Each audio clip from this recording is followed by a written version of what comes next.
When people can return home, when will this fire be out, and are fire conditions right to see another major fire spark? All questions surrounding the Wettstad fire that has now burned 1,000 acres. Today's KSAT Q&A all focused on that fire. Let's go back out live to Medina County to our Stefania Jimenez.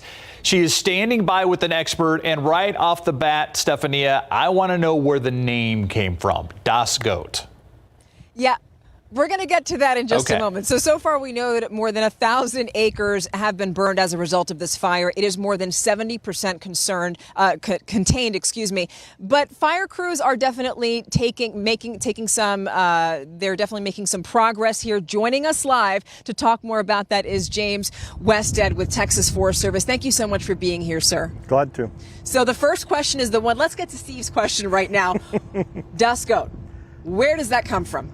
The first fire crew that arrived here, the Texas Forest Service fire crew, and they're the ones who assigned the names. They were out of Fredericksburg, and they had a list of names they wanted to use on fires, and it was the next name on their list when they got here. Okay, and it's a German name. And the German heritage of Fredericksburg led to them using the DOS. So let's talk about these next few days. We've been talking about how optimistic the crews here feel about this fire because it hasn't grown since yesterday. What do you expect to deal with for the next few days in order to put out this fire? The next couple days, what we're going to be focused on is basically what we call search and destroy. We're looking for any hot spots near the fire's edge that could spark a new fire. The crews are going to be walking the ground and putting out any remaining burning spots anywhere near the fire's edge.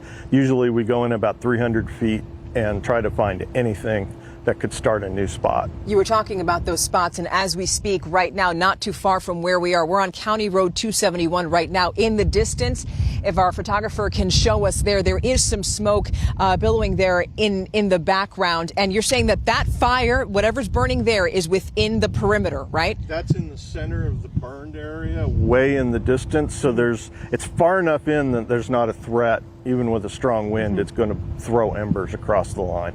When you talk about threats, there were a number of people who were evacuated. We know within that particular subdivision, not too far from where we are, there are about 50 homes there. All those people were told to leave this weekend.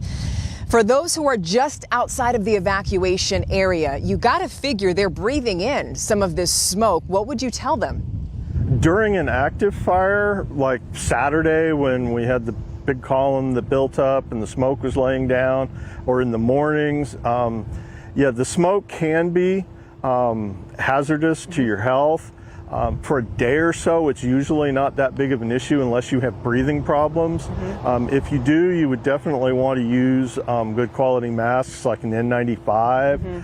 And you can there's a website called airnow.gov that will give people advice on how to deal with smoke, how to deal with health issues around smoke. Right. And it's a really good resource for anyone concerned about air quality. Right. You have people with respiratory issues, also people who have, long haulers from COVID and stuff like that, who it's difficult for them.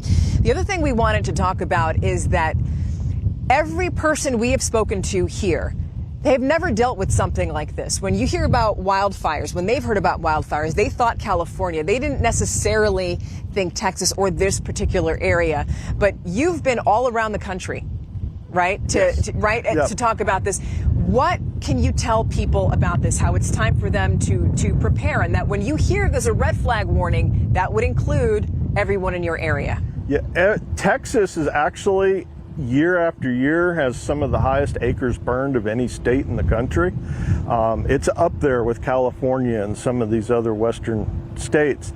A lot of those are in West Texas where, it's big grasslands. You can burn 20,000 acres and threaten one house. But fires can happen anywhere in Texas. I've been on fires all through the state. If you aren't in the middle of the city, you need to be prepared for the possibility of a wildfire.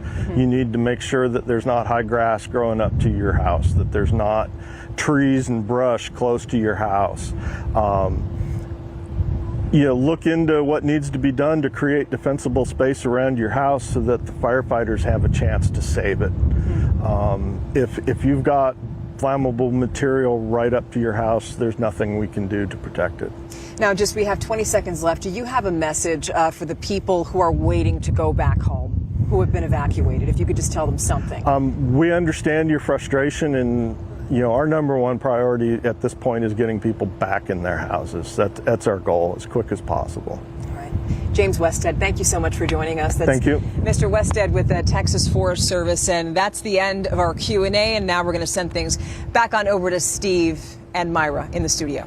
Very informative. Thank you to Mr. Wettstad. Thank you to you, Stephanie. I appreciate it. We'll be right back.